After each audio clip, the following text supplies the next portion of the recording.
Pavel versus Seiko, Nathan. Pavel versus Seiko is what's coming up. That's where we're at right now. There we can see the Protect and Ban phase that's been coming into this one. We're playing Shield Phase Conquest in Grandmasters now, which is the Conquest format of Yore, except we've added an additional spot to it where you protect one of your decks so that it cannot be banned away in the matchup. And so for Pavel versus Seiko, we're going to take a look at Seiko Shaman this right now, because as we just heard from Yarla, he thinks this could be the up-and-coming deck from nowhere.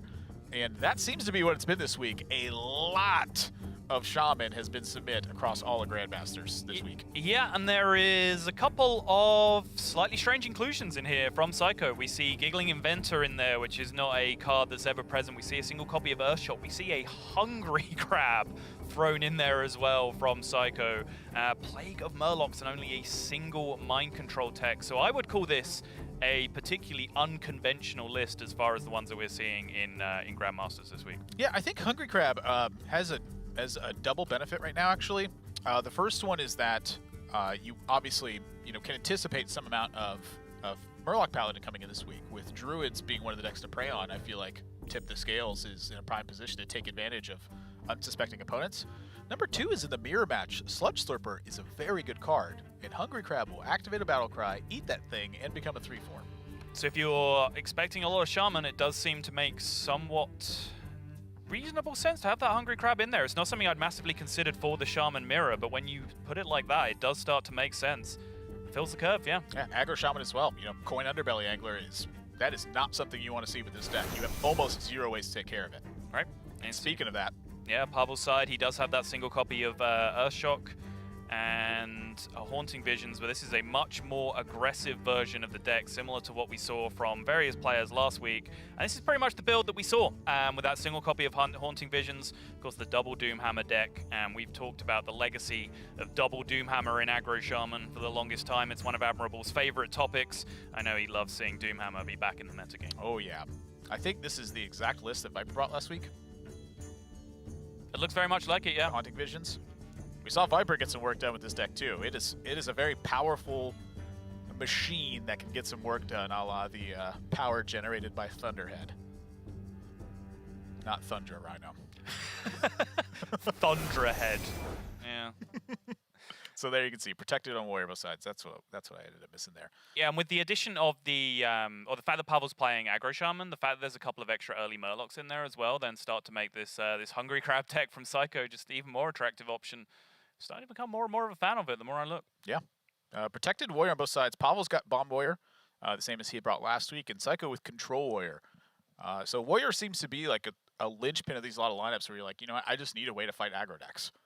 I have to have this. So when your opponent shows up with aggro, it feels like such a natural thing to protect in your lineup. Yeah, it's what I mentioned, early on, is where I don't know how much changing Dr. Boom from 7 to 9 really changes the dynamic of how effective Control Warrior is against aggro, because a lot of the time, Dr. Boom Mad Genius isn't really the card that beats aggro. It's the fact that they can afford to play 4 1-drops, 2 Dynamatics, a bunch of Warpaths, removal, removal, removal, removal, removal, Dr. Boom.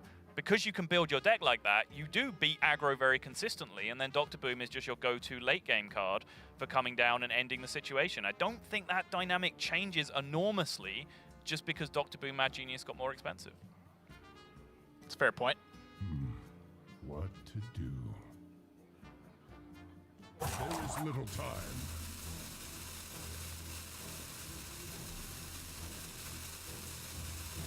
Yeah, Coin Angler not looking so good here. I think in Pavel's spot, he's going to tend to go with it, playing mostly to A, his curve, but then B, the potential that he draws a Murloc. I think if he draws a Murloc here, he's in pretty fantastic shape.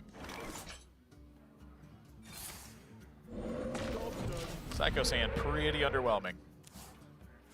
And that's a Murloc.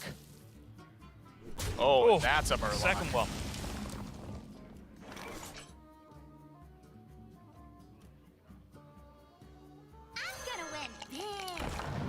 Ooh, I'm going to talk about how much I hate this card. I mean, a lot today. I was about to get right there before you. I know you're personally not a big fan of the former champ in the list either, which I'm totally fine with. But for me, Volpera Scoundrel is a step too far. I think that is way too slow. I think you can do much, much more effective things in that mana slot, just in terms of just playing bigger stats, let alone having more effective battle cries. Yeah. I mean, this game I didn't want to talk about it because he just, I mean, look at what he's up against. This was about one of the best outcomes I think Pavel could have seen. Yeah. Off the back of this situation. Well, I mean, he's playing one mind control tech in his deck, so that Volpera Scoundrel could have been a second copy of mind control tech, which would have had an impact in this exact board state. Yep. All right. Crab's been found. That's a big swing. That actually might be enough for Seiko to get into this.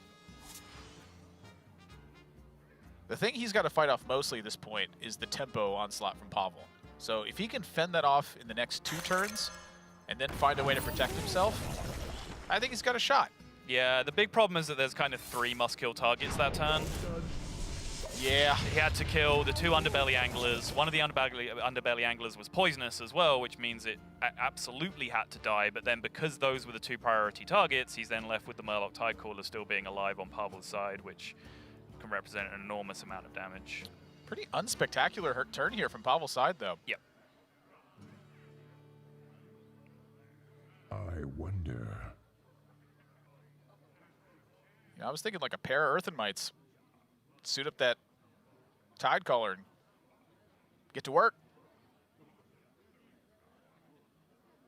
Leads into Doomhammer. Does lead into Doomhammer. Ends up with 6 health on the Tidecaller, which is, yeah, pretty well protected. Seiko did overload on the previous turn as well.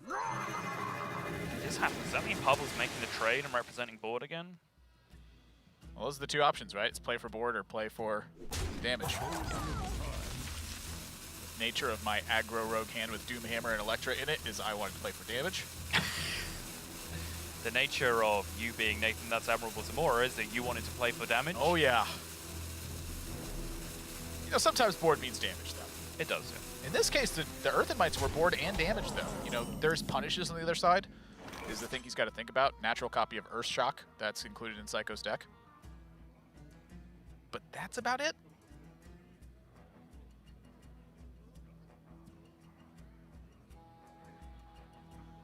For Seiko, I think if he can get to Giggling Inventor with, you know, a semblance of life total, What to do?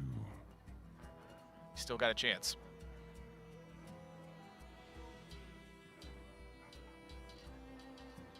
Something to note for Pavel, too, is the Scargill on board meant that he gets to generate more tempo next turn, perhaps. So he gets to lead, like, into the Murloc Tasty Fin plus 2 Earthen Mites, perhaps. Yeah, I think that's a very reasonable way of looking at it. I think if you do set out your stall to go just outright damage against Quest Shaman, you can occasionally get bitten by just, you know, doubled up life drinkers, just with, like, losing the race. Yeah. Copy of like 6 in Seiko's deck as well. Yeah, sure. But like 6 damage, 6 healing, if you set up race situations, which if you're going to start ignoring board and pushing damage with Doomhammer, you're basically always signifying a race. 6 damage, 6 healing is about the best race tool that is available in Hearthstone right now. Holy Light and Leroy in the same card. Yeah. Woo! You're like, I need to be aggro and deal damage. By the way, I need to stop damage. Just like literally perfect card. Yeah, Pavel does get the payoff for that Scargill on the previous turn. Starts to make more and more sense the more you look at it. Yeah, you got to start using the Earthen Mites here. Just turn them into damage while you still have a board. You just don't want to leave them stranded in your hand at the end of the game. You're suddenly staring down thinking, I'm like 2 damage off here. You've got 2 Earthen Mites stuck in your hand. Just turn the weird cards into damage as soon as you can. Seiko just cannot protect himself this turn. Nope.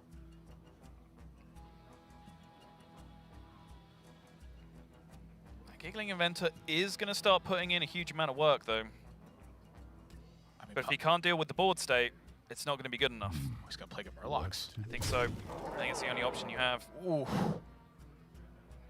I mean, on average, you do remove a decent amount of damage from the board. It is dangerous because even you can roll small Murlocs, but because Murlocs are so inherently synergistic, like, you know, one of the smallest things you can roll adds +1 attack to every other Murloc on the board. Yeah. So you can end up still leaving a huge amount of damage left over. But I think it's below 12 almost always. Yeah. It's just the Murlocs. Honestly, like I figured this out as I was playing a lot of Plague of Murlocs. They're just chunky. There's a lot of chunky Murlocs in there. There is little time. Yep, Grimscale Oracle. You think that's one of the ones you want? And it can still represent enormous damage. 7 still remaining. Wow. 14 total this turn? No, wait.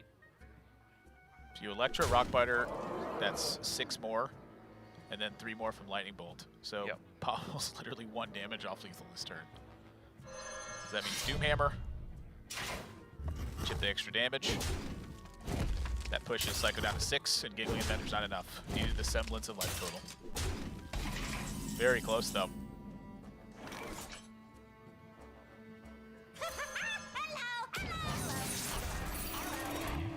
In Seiko's mind, he's sometimes good enough here. But we can see the damage from Pavel. Aggro Shaman getting it done. The second time in as many weeks, we're seeing an Electra potentially come in clutch as well. He's forcing through those extra points of damage when the big taunt walls come down. When Tomb Warden is available in the meta as a big taunt wall. Starts to make sense. Probably not planning to be encountering too many Giggling Inventors this week was Pavel, but he still has the dream set up. He gives a little smirk as he gets over the line with perfect damage. Up to a very, very good start. It was looking like his hand was going to be a little bit slow, but then with the Coin Underbelly Angler, he then picked up the perfect card off the top to just start snowballing Murlocs. And Seiko on his side, I think partly due to his build of the deck, does have some of these kind of weird, slightly slow, clunky cards like Vulpera Scoundrel in there. But again, he does have the Hungry Crab in his deck, which he put in for exactly situations like that. If he'd have had that on turn 1 or turn 2 earlier in the game, it would have been a very, very different story. As it was, he picked it up on a turn where, yes, it was good, but there was 3 high-priority targets to take care of, and the Hungry Crab could only take care of 1. Yeah, and so that to me is the thing to look at for Aggro Shaman is that very much as we saw from Viper, I think, too, sometimes you have to throw caution to the wind and put yourself at risk where you're like, if I have a string of weak draws here, things could get out of control. But you know, the Coin Underbelly Angler doesn't just represent drawing a Murloc, it represents drawing an Earthen Might. It represents perhaps the Lickum coming down and finding an Overload tool to fight for board super hard. Like, the Coin Underbelly Angler, absolutely the right call in that situation, even with no in-hand synergy for it. Yeah, I mean, it's the kind of thing you need to have experience with aggro decks is that aggro decks are generally built in a way where their curve is the most consistent of any type of deck in Hearthstone. So sometimes you do get to play to just, you know, I have a 30% chance to top deck a card that really pays me off hard on this, because those payoffs come a lot more often with aggro because they are built to draw cards in those kind of sequences that put things together and get you big advantages. Early game matters a lot, so mulligan aggressively and then find the right payoffs as early as you can. Try to take the risks early. Snowball that game. Yep. So Pavel out to a 1-0 lead. We got to go to break. When we come back, Seiko's going to be looking to tie things up. Quest Shaman and Quest Druid in his lineup. We'll find out how they're paying off this week. They're some of the most popular in Grandmasters.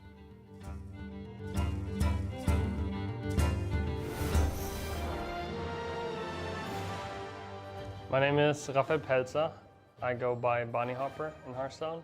I've always been a competitive kid. There's like always a little bit more to the game, right? You get tired of just playing at a certain level and you always just want a little bit more. You hit legend, you hit high legend, you hit rank 1 and you're like, let's go to the next level. Yeah, it means a lot to me to be in the Grandmasters program because it feels really great to be recognized, especially last year was going really well for me. I think what I look forward to the most in Grandmasters is just have this weekly schedule of competition that every week you can iterate your lineup. Every week you have another match against another good player instead of having these dry periods where you don't play any matches, any best of 5s, best of 3s.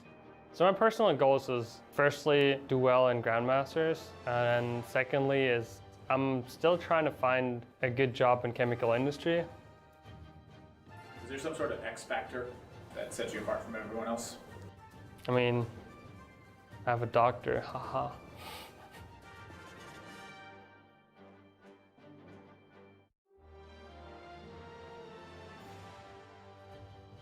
My name is Christos Sakopoulos.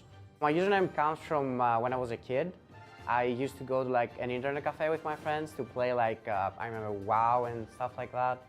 And I just had to make a character one day and one of my friends said, your plays are phenomenal, so you can just put the name Phenomenal there.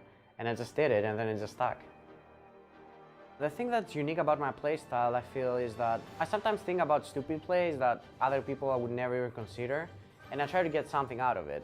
I think people don't pay attention to details like trading or going face, I really pay attention to those things because I think it's super important.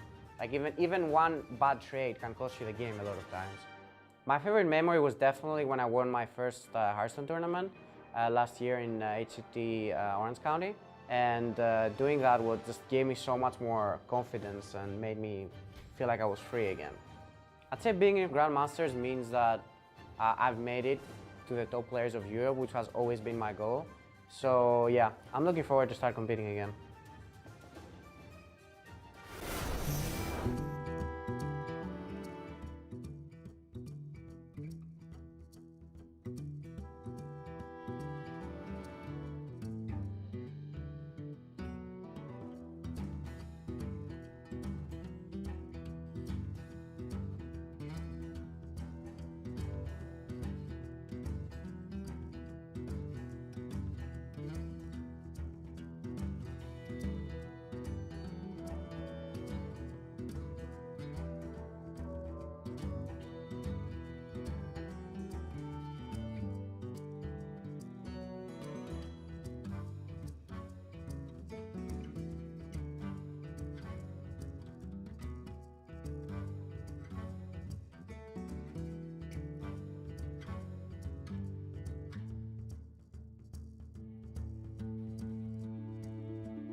It's week 2 Hearthstone Grandmasters for the European region. I'm Nathan. That's Admirable Zamora. I'm joined by Simon, Sotto Welch, and Sotto. Pavel's out to a 1-0 lead in this one. And he secured a win with Aggro Shaman in very quick fashion, as that deck can tend to do. Yes, very interesting juxtaposition to the series that we had previously with Yala, where of course Yala's nature is just to play very slowly, but they had much slower decks involved as well. This one was just kind of a blowout game 1, where Pavel got on board early. Seiko did not have the answers with his much slower version of Shaman. He's playing the Quest Shaman up against Aggro Shaman. And now it sounds like Pavel was going to try and keep that momentum going. He's going for a win with another pretty quick deck right off the bat. Yeah, Tempo Rogue is what he's going to be going with. We can take a look at that before we jump into our next game here. He's gone with the Chef Nomi as the end game. You know, you've talked a lot about having one big synergy card post Myra's, and yes. I think Zephyrus is the one that a lot of players tend to favor right now. But you know, given Season 1 for Pavel, I think you gotta give Chef Nomi credit. It's true. If he does want to give the nod back to his Season 1 lore of bringing Chef Nomi Priest, but even Pavel himself has kind of started memeing on the Chef Nomi pick earlier. I mentioned he tweeted, "Isn't it interesting that both players who ended up 4 and 10 were the players who brought Nomi Priest," referring to himself and Tice to Season 1. So I think he acknowledges that was probably a mistake at the time that he did it. But Chef Nomi in this deck does kind of have a lot of validity to it. I think it's a very powerful card when you have double Shadow Step in your deck, for example. If you are just planning on encountering warriors and potentially having something to fight back against them, I think that makes a lot of sense to have Nomi in there instead of the Zephyrus. I think in that particular matchup, Nomi plus Shadow Step is probably more effective than Zephyrus. Even if you're going to Shadow Step that afterwards, I think I'd rather have 3 Nomi boards than like 3 Tyrians or whatever else you're going to get from those Shadow Steps. So it does make sense. There is arguments. It's just personally for me, against the range of matchups, I'd prefer to have Zephyrus. But when you build a lineup for a tournament like this, you have certain classes in mind that you're expecting. You have certain classes that you intend to ban, and that always tempers which tech choices, as well as, of course, personal biases towards each and every card. Nobody has personal biases. Everyone has personal. No, that's silly. Play styles, yeah, right, Sottle. Much better opening hand for Seiko in this one. Actual 2-cost cards. I want to talk about the Nomi and how important I feel like it could be in this matchup. Where I think a lot of times what the matchup is boiling down to is the resource trades that go back and forth. And eventually Seiko ends up in a position where if he's not under threat of a heaping pile of burst damage, he's going to get there. And Chef Nomi really breaks that rule. There's not really a card in Quest Shaman that can battle cry fight against that. You either have to deliver a killing blow, or you're kind of done. Like Mind Control Tech can steal away, up to 4 of those minions. Even if that was the case, you're still looking at 18 damage from Chef Nomi pouring in. I wonder. Yeah, you can create some weird custom AoEs with this deck. Little time.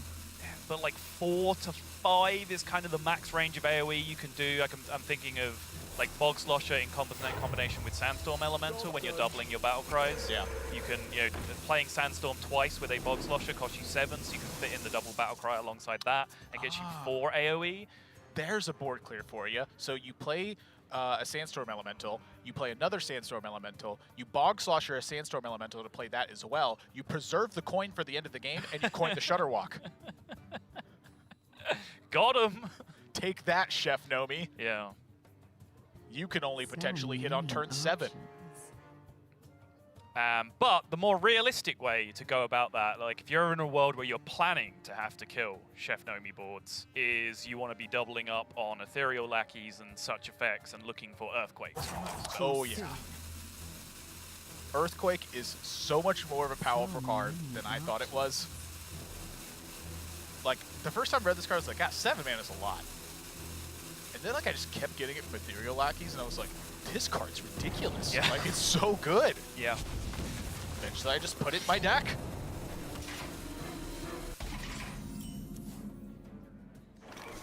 Notice that Seiko went with the Evil Totem on turn 1 to pressure Pavel to have a backstab early on. Yep. That does a number of things, too. Not only does, if you see the backstab, you're like, not so good for you. But it does take away SI7 agent options on the next turn. That's a good point. Yeah, if you can kind of skip quest on 1 and get that big investment of multiple lackeys coming off your Evil Totem, it very, very quickly pays itself back. Evil Totem providing Lackey, which provides a Blaze Communication, 2 battle cries, activated for Evil Totem. 2 Wasps in hand for Seiko. And having all the Lackey generation in this game, it looks like he's going to have some pretty strong options to get in there. Well, one of those cards is in your deck. I would argue it shouldn't be, but that's just me. Strictly worse than Youthful Brewmaster, I believe you said to me yesterday? And I'm going to keep saying that. Okay.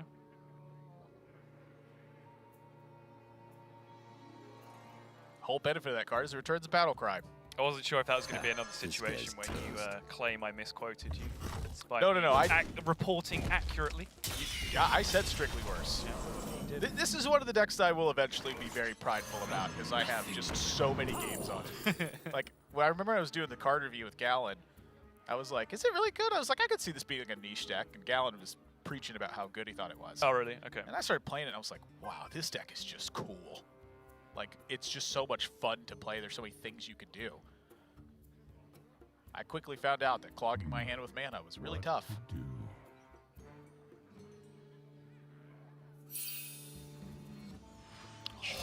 Kill a thing and still have my thing. That's one of my favorite things. Would have been a very different song if you wrote it, huh? Do a thing and then do a thing. Those are some of my favorite things. How much is this worth to you?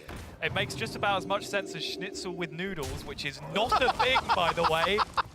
No one eats schnitzel and noodles. That's purely for the rhyme scheme.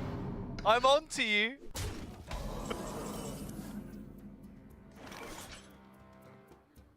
Plague of Murloc's Hungry Crab! Yeah. You get to eat the Edwin that way! I mean, I guess that's technically true. Whoa! And the It Edwin ended up becomes a being big the one! biggest one! Yes! That was only a 33% chance that ridiculous way you chose to describe it came to fruition, and it worked. How are you this lucky? Boston drew the Myras in the last game too. Yeah. It's just the caster thing. Yeah. If I could cast tournaments while I was also playing the tournament, I'd probably win them. I call that SI7 agent he drew as well. You remember that? You're just the luckiest man I know. It's just weird. the most irrelevantly luckiest person. Yes. That's my Yeah. superpower. Yeah. Pavel's superpower is he is hammering away at this board state, but Seiko is still with ways to fight back. I'm looking at that Mogu Flesh Shaper this turn. I think Seiko is too. Wow. That is a very strong pickup as well.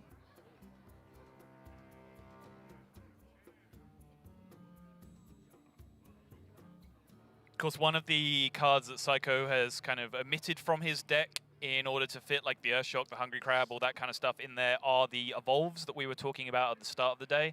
That can really, the Mutate. The Evolve effect that comes from the card Mutate is clearly what I was going to say if you'd have let me finish. I apologize. I'm sorry. That was way too aggressive. I've totally lost the train of my thought now. Yeah, so obviously in combination with Mogu Flesh Shaper would be a massive board swing in this kind of position. But sometimes it's just good enough as a 0-mana rush guy. Couldn't fit it in this turn because your thing killed a thing. That wasn't my favorite thing.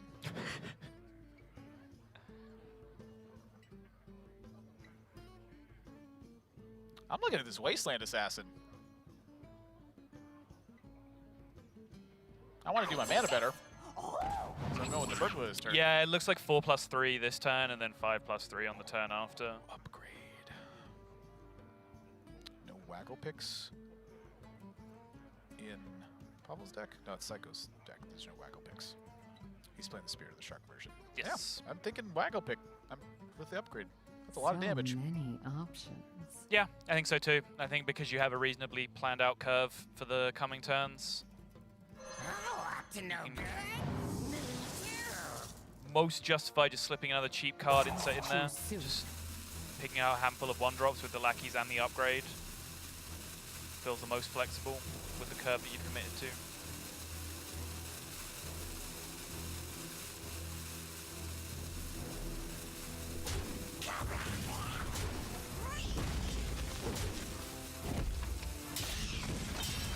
Wow, that ended up being like a really smart trade. I started to see it at the start, and I was like, what in the world? Protects the 4/3. Yeah.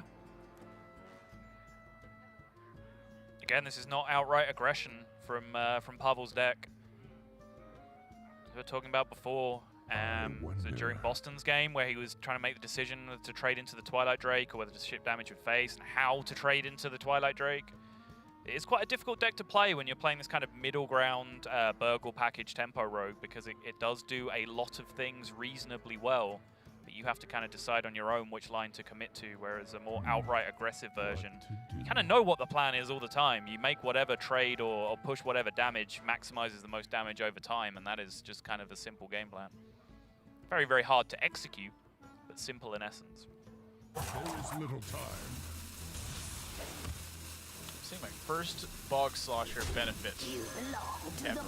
It's the first time I've ever seen this actually just be a benefit. Yeah.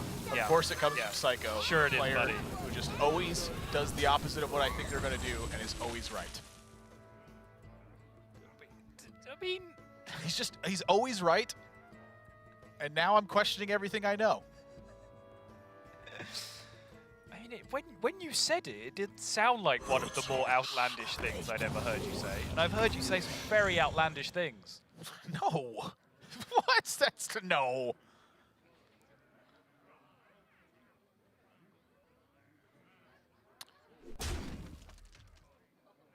But I personally am willing to pay 1 extra for my Youthful Brewmaster if it turns my 1/1 into a 5/5.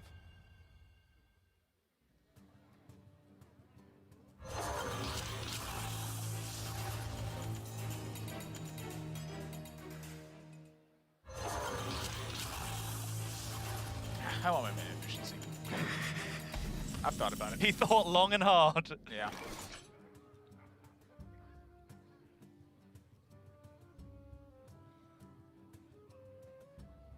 I guess, you know, we are in a very different meta, I suppose. Like, most of my Quest Shaman play has come, you know, obviously before the balance patch. Yeah. You know, it's been a couple days. And you needed to be able to burn out Mage in those situations. Mortals are so squishy. That changes a lot of that. You know, being able to turn 10, like, every lackey represented 12 damage from hand if you had Brewmaster Wasp, that was an important measure. I don't think that's actually important anymore. Mage feels like it's going to be a rarity. It's, yeah, less important. Of course, it will still encounter situations where it's going to be relevant, yeah. You belong to the bomb now.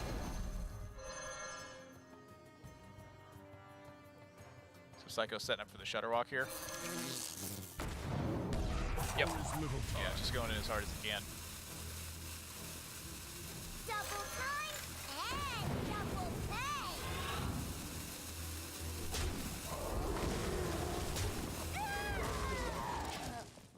Sort of weird looking a lot with this Shaman deck. You end up trading a ton. A lot of your damage kind of comes residually over time. Yep. Just your battle cries double up, you do a ton of stuff, and eventually you look down at one turn and you go, oh, I have a ton of damage. Yes.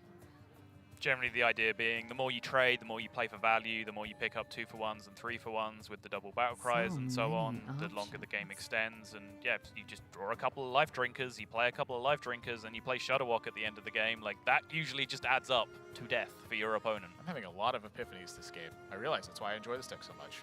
It makes me trade a lot, and that's something I usually just don't do. You just like trying new things. So many options. I mean, it's been like 5 years of Hearthstone. I do not trade that much. This deck, I trade all the time. I see why people do it now. Oh my gosh. I thought you were going to say, it's been like 5 years since I made my last trade. Choose silly.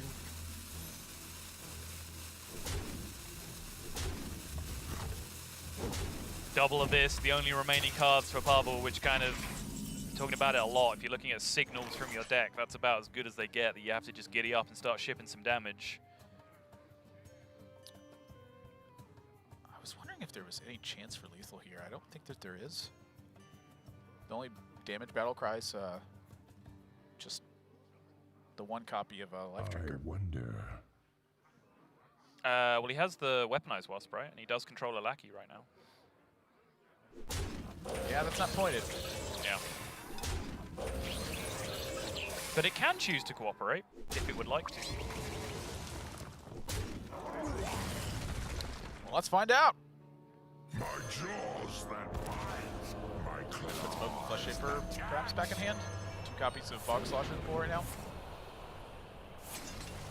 Yeah, it does suddenly look like he's got his Flesh Shaper back.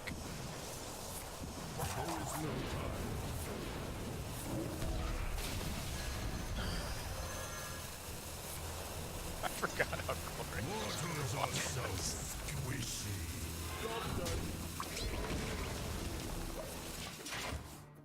Ah, the intended purpose of Shutter Walk. A big Oh! turn instead of... Oh! Was that in the game? That's lethal. That is lethal. Whoa! That is 18. Look at the smile on Pavel's face! He's got that, like, sneaky lethal smile again. Old Pavel's back, Old baby. Pavel's back! 3-0! Shows up, waits like an hour and a half for the first series to be done. He's waiting on standby. He's on deck. He's like, all right, let me show you guys how this is done. Walks up, 2-0, 15 minutes. All right, I'm off. See you guys tomorrow. It's like last week. He couldn't tell us what he was up to, and now he's got places to be. Yeah. You can see he's back at home. He's That lovely got an backdrop. active volcano to hollow out, so he can build an evil lair in it. I'm telling you, that's what's happening. I forgot that we theorized he's an evil genius building He a is. hench Not, player. it's not a theory. He is actually an evil genius. Whether he chooses to act on those urges or not is another issue, but he is definitely an evil genius. Wow, getting it done. Shaman and Rogue, 2 very aggressive games. The aggro decks, I think, are very I was going to say under-respected. That's not the term for it. They're very disrespected right now, I feel like. You know, we're seeing Quest Druid, like, across the board everywhere. People talking about Warrior getting, like, just so much weaker. I'm like, Control Warrior's still a very strong deck. Like, Yeah. you know, Europe obviously thought that was the case. I'm going to talk about generalized opinions across the board. I do think there was a lot of merit to aggro this week because, like you said, just like surface level 1, people are going to bring Druid because that seems to be the hot new stuff now after the patch. So you beat them up with minions, you develop early, you hit them. But then secondly, if you start to like go one step further, you're like, well, what are people going to bring to beat Druid? You start looking at like Priest, for example, which is now slowed down because of how much slower Extra Arm's in. playing a bunch of minions and hitting Priest really hard early also works too. So the Zoos, the aggro Shamans, the Rogues, I think that is a pretty sensible decision from the players that have brought those this week. Indeed. And so now we got a Riddance interview. Pavel, can you hear us? Yes, I can hear you. Whew, old Pavel's back. 3-0 now in Grandmasters. This is night and day from Season 1. Yeah, good triumph over evil. Wait, you're claiming you're playing good in this story? Of course, of course. I'm playing honorable, aggressive face decks against evil control Shaman with live jiggers and stuff and tones.